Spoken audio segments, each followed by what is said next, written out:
Ladies and gentlemen, this is a speech I delivered within the so-called safe zone at Mattock Lane in Ealing on Monday.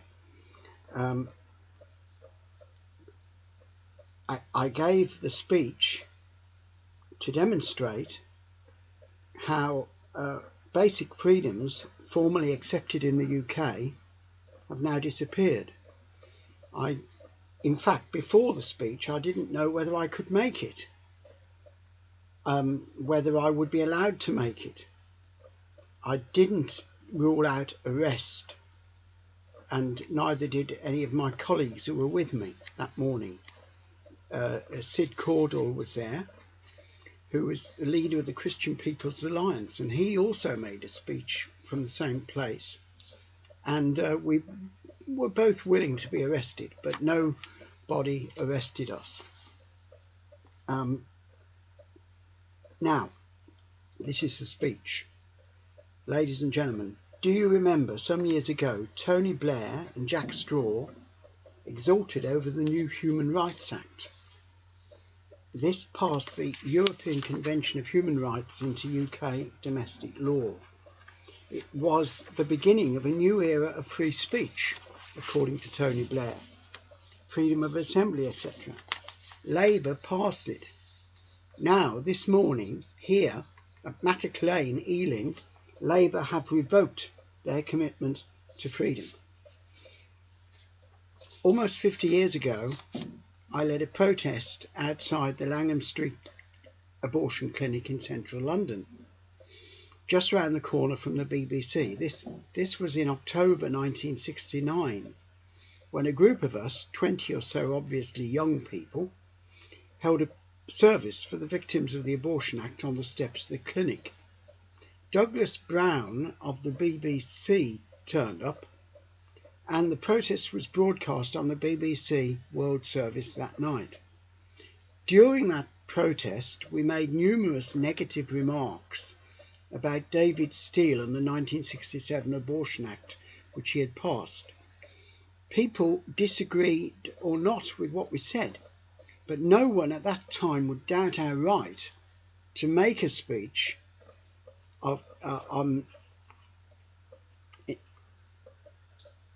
to make a protest. In those far-off days, England was still a land of free speech. England is the one place I know where men with splendid hearts can go, said Rupert Brooke, but not anymore. So here on St George's Day 2018, like St George, I plan to slay the dragon, the proto-fascistic Ealing Council, exemplified by its authoritarian leader, Julian Bell. The prime enemy of free speech in this constituency is its MP, Rupert Hook. The prime enemy of free speech in this country is Home Secretary Amber Rudd, who said in January 2018, she was ready to bring in new powers to create these so-called buffer zones. These two MPs have brought about this deplorable situation. Regarding Mary Stopes, the clinic behind me, and the BPAS, its associated organisation, they're not charities, they are bogus charities. When the BPAS was founded by Martin Cole, he linked in the finances with a brothel, the Institute of Sex Education and Research. Since those days, two things have happened. One, the habituation of abortion, or the habituation of the women of England to abortion, as Richard Crossman said would happen. But now, two, there is the wholesale criminalisation of individuals and communities who have reservations over abortion. The Good Counsel Network are decent people. It is an outrage that Ealing Council and Jeremy Corbyn should seek to criminalise them. Let this be a warning to the Irish Republic. The constitutional vote you're due to have is not about freedom, but about slavery.